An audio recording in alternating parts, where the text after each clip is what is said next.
welcome back to another episode of the College Buzz. I'm Rafael Roca, and it's so glad to see you joining me wherever you're watching from, whether you're watching in HEB aisle, whether you're in your dorm room, whether you're just lounging out in the lounge area for students, wherever you're watching from, you may be just in your car. Wherever you are, thank you for tuning in. Of course, be sure to like, share, and subscribe because all of these videos are on also our YouTube channel on KWTX News 10. Please, please, please be sure to share and let someone know that there is someone out here that is supporting and imparting good knowledge and wisdom about the college experience. So you may be a parent and your child may be wanting to go off to college. They don't know where to start. They don't know what to do. They need a support system because no one else in the family has ever went to college.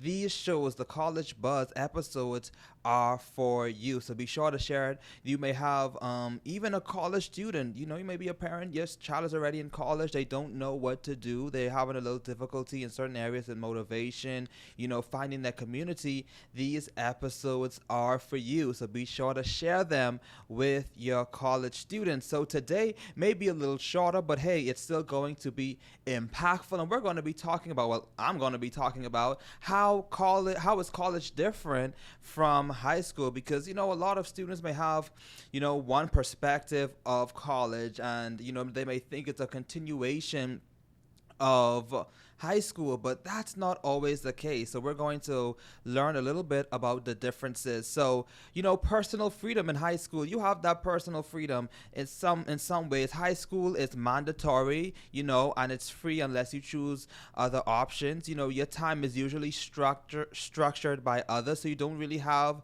a lot of freedom in that regard. You need permission to participate in extracurricular activities. You need money for special purchases or events. You can count on parents and teachers to remind you of your responsibilities, to guide you in setting priorities. So you almost have someone holding your hand. You will usually be told what your responsibilities are and corrected if your behavior is out of line. Now, personal freedom in college looks a little bit different because college is voluntary and expensive. So you're investing into your future in that regard. You don't have to attend college. It's an option for you, whether you want to or not. You manage your own time. You don't have your parents there with you. Your professors are in your dorm room. So it's up to you to manage your time and set your own pace. You must decide whether to participate in extracurricular activities. Choose wisely, especially if you're going to be a first semester student. Choose wisely in the first semester and then you add on. So see how much you can handle in the first semester. Maybe just one club or one responsibility or one commitment or obligation for that semester, and if you can handle that, then maybe you can add something else the next semester. But don't feel as if you have to add so many things in the first semester because everything looks so good. No, you don't want to overwhelm yourself and then nothing gets the best of you, because you want to ensure that you give your 100% to all of the commitments and the responsibilities that you have.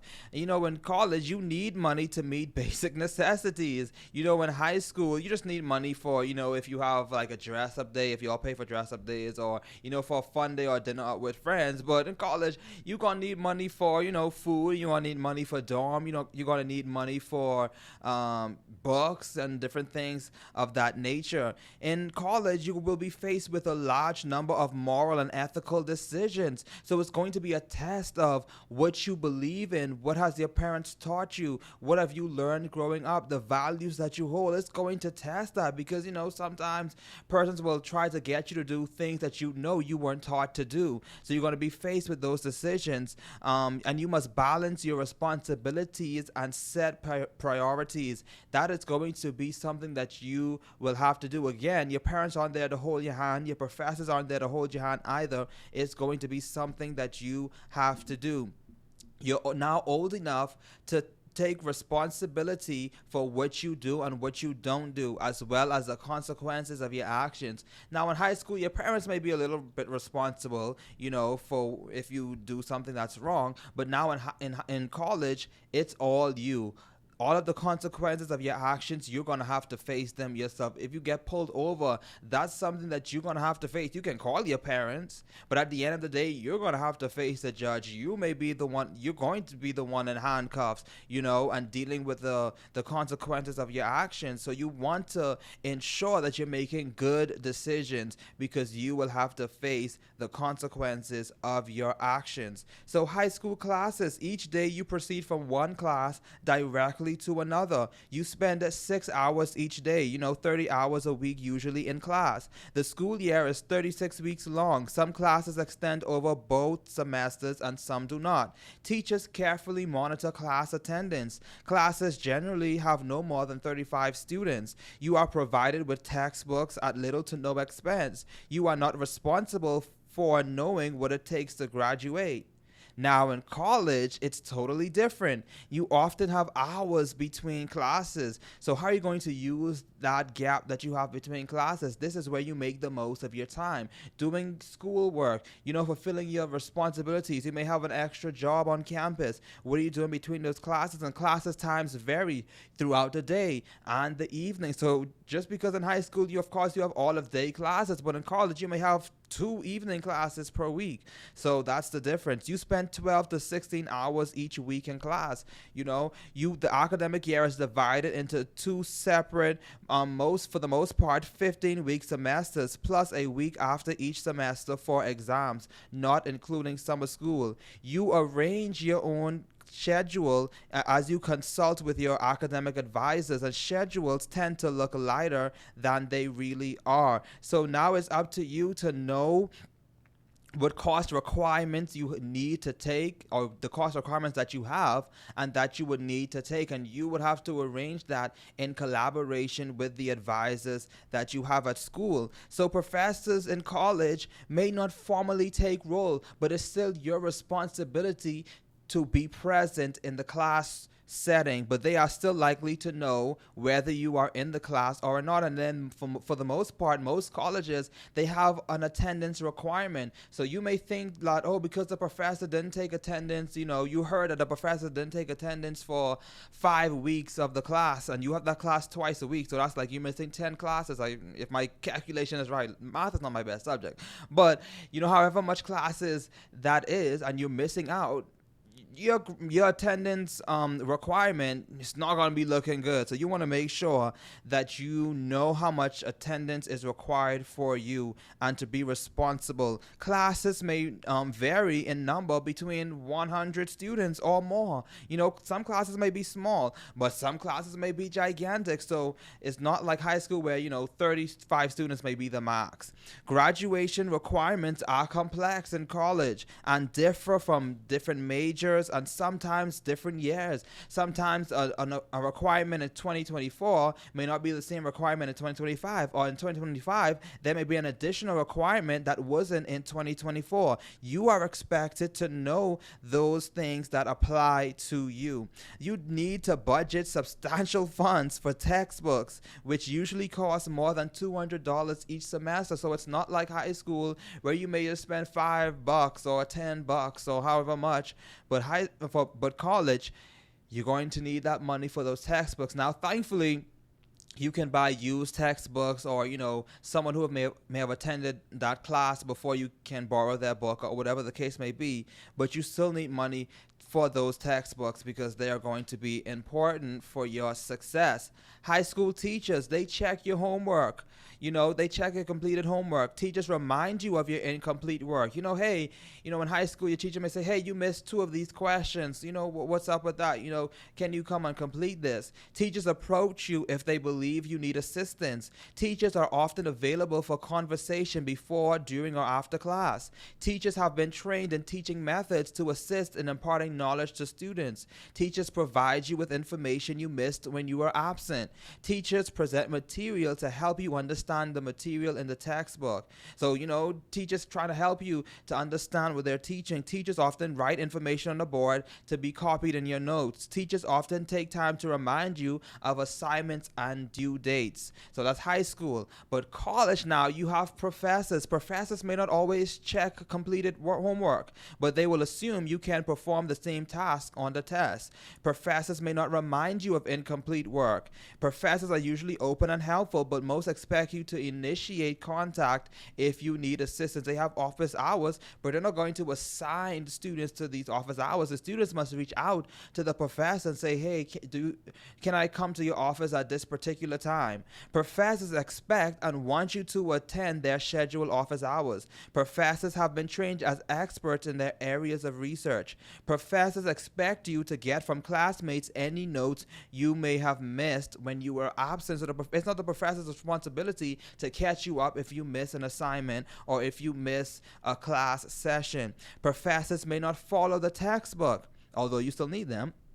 Instead, to amplify the text, they may give illustrations, provide background information, or discuss research about the topic you are studying, or they may expect you to relate the classes to the textbook readings. Professors may tell you to get this textbook. They may not be reading it in class. It's your responsibility to keep up with the reading material and with the assigned whatever as it relates to the textbooks. Professors may lecture non-stop. They're not going to have breaks and stuff like that. They're expecting you to identify the important points in your notes. So it's up to you to write down the things that you think are going to help you in the class and for examinations. They may not be writing specific things on the board for you to copy. When professors write on the board, though, it may be to amplify the lecture, not to summarize it. Good notes are a must. And if the professor is repeating certain things, or even like I said, if they're writing on the board, maybe those things are what you need to pay attention to and to really ensure that you have those things in your notes. Like I said, professors expect you to read, save, and consult the course syllabus. The syllabus spells out exactly what is expected of you. Don't just look at the syllabus the first week of class and think that's it, because syllabuses can be updated each week, so you want to ensure that you are keeping up to date to know when things are due and how you will be graded for each assignment, because each assignment may be graded differently. So what you may be expecting for one assignment may not be how that other assignment may go. Studying in high school. Yes, you may study outside of class, as little as 0 to 2 hours. Usually, I got it. I don't really have to study for high school. You have those subjects that you're just good in. And, this may be mostly last minute for test preparation. You often need to read or hear presentations only once to learn all you need to learn about them. You are expected to read short assignments that are then discussed and often retaught in class. You will usually be told in class what you need to learn from the assigned readings and what you can expect on the examination. But studying in college, you may need to study at least 2 to 3 hours outside of class for each hour in class. You need to review class notes and text material regularly. You heard that. You need to review class notes and text material regularly. You are assigned substantial amounts of reading and writing. It's going to feel overwhelming, but again, you have to be responsible in ensuring that you're keeping up to date. And these things may not be directly addressed in class, and you may never see or have to use these things again in a particular class, but it's still good information for you to know, because it can be background information needed for an examination. The professor may have given you class readings for the whole semester, may have never brought it up again, but on the exam, you may see those same things. So you definitely want to keep up to date with those things. It's up to you to read and understand the assigned material, lectures, and assignments. Proceed from the assumption that the professors proceed from the assumption that you've already done so. Again, it's your responsibility to keep up with all of those things. So now, tests in high school. Testing is frequent and covers small amounts of material at a time. Makeup tests are often available. Teachers frequently rearrange tests to avoid conflict with school events. Teachers frequently conduct review sessions pointing out the most important concepts. Mastery is usually seen as the ability to reproduce what you were taught in the form in which it was presented to you, or to solve the kind of problems you were shown going to solve. But testing in college is usually infrequent and may be cumulative. That means everything, covering large amounts of material at a time. You, not the professor, need to organize the material to prepare for the test. A particular course may have only 2 or 3 tests in the semester, and those tests may be a large chunk of your overall percentage. Makeup tests are usually seldom, if at all, and you may need to request them beforehand. So if you may have a death in the family, now listen, your grandma can't be dead every single week, no, or every time, there's a test, my grandma died, or my dog, something always going on. But because professors are not foolish, professors have been in that profession for quite a while, so they know the kind of excuses that students would present to them. You can't be sick every time there's a test, you're sick. Listen, something is up because you're well. The professors see you at the school event. Every event the school has, you're there. But when it comes to tests, all of a sudden, you're coming down with something, you're not able to make it. Listen, well, that's going to be on you, because the professor is not obligated to make up any tests that you miss. So you must ensure. Now, of course, if you're on your deathbed, dying, and have a legitimate reason of why you're absent, the professor can use their discretion to accommodate you. Again, they're not obligated to accommodate you outside of the testing date. So you are not entitled to a make-up test. So you have to, because some college students feel as if because they have something going on, the professor's entitled to accommodate them. But no, because I've heard a story. This person had a death, their father died, so they weren't able to make something, and then they tell a professor, okay, well, this is the reason why I wasn't here. The professor said, well, what does that have to do with me? Yes, it may seem hot and cold, and yes, you're like, wow, they're so heartless. But again, they're not obligated to accommodate outside of the time that they've already given for that particular thing. So that's just life. Professors rarely offer review sessions, and when they do, they expect you to be an active participant, one who comes prepared with questions. Mastery for these tests is often seen as the ability to apply what you've learned to new situations or to solve new kinds of problems. Grades in high school. Grades are given for most assigned work. Consistently good homework grades may help raise your overall grade when test grades are low. Extra credit projects are often available to help you raise your grade. Initial test grades, especially when they are low, may not have an adverse effect on your final grade. You may graduate as long as you have passed all the required courses with a grade of a D or higher. Effort counts, in high school. So courses are usually structured to reward a good faith effort. Now, grades in college are totally different. Grades may not be provided for all assigned work. Grades on tests on major papers usually provide most of the course grades. I said it. As I said before, they're going to take up a lot of chunks of your grade, those tests and those major projects. Extra credit projects, generally speaking, they are used to raise a grade in the college course. And sometimes you may not have extra nothing. So what you do is what you get at the end of the day. But thank God, shout out to those professors who give those extra credit projects or different things like that. They watch out for your first tests.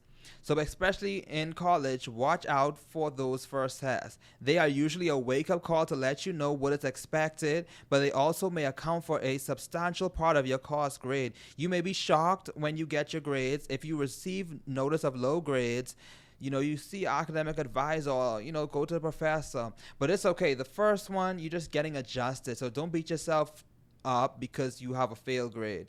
It's the first time you've never had a college test before, but now you know what to expect and you just pull up your grade. Now that doesn't mean you just flunked the test now. But sometimes you're in a shock. You're like, I studied, but whoa, what was this? It's okay. You may graduate only if your average in class meets the department standard, typically a 2.0 or a C. So you have to understand, not every class grade you have to have a C in. Some classes you may need a B in to move on. So you want to ensure that you know the standard for your department, because again, each department has different standards. So results count in college. though good faith and effort is important, in regards to the professor's willingness to help you achieve good results, again, they're not entitled to doing that. It will not substitute for the results in the grading process. So they can help you along the way, but at the end of the day, your grade is your grade, and the effort that you put in will be the effort that you get out. So I hope that you guys, got a little understanding of the difference between the high school experience and the college life, because it's two totally different scenes, two totally different standards and requirements, expectations. But hey, you can do it if you know what's required of you. Again, know the standard for the different departments, check your course syllabus, reach out to your professors right away. Build a relationship with your professors. Your professors are there to help you. Now, they're not able to be changing your grades when you flunk a test or what's not, but it's also good to build a relationship with them from the onset. Go to professor's office hours. Don't wait until your grade is in the pits to then be like, oh, professor, I need your help. No, from the moment you see a challenge, go to your professor's office hours, utilize them, lean on them, because, we like when people reach out to us, right? When people show interest in us, and when people, want to build a relationship with us, usually we have an inclination to want to help them, right? Want to ensure their best, is put forward. So I just hope you guys are encouraged. Again, all of these episodes are on our YouTube channel, KWTX News 10. Please be sure to like, share, and subscribe. And listen, y'all are not just going to be seeing me. I was supposed to have an interview today, but we're going to get that interview rescheduled. But I still wanted to come to you guys today with this important information. But we're going to be having some good interviews coming up in the coming weeks, so you don't want to miss it. Listen, every Monday 3 p.m. be sure to tune in, and I will see you guys at a later time as you continue to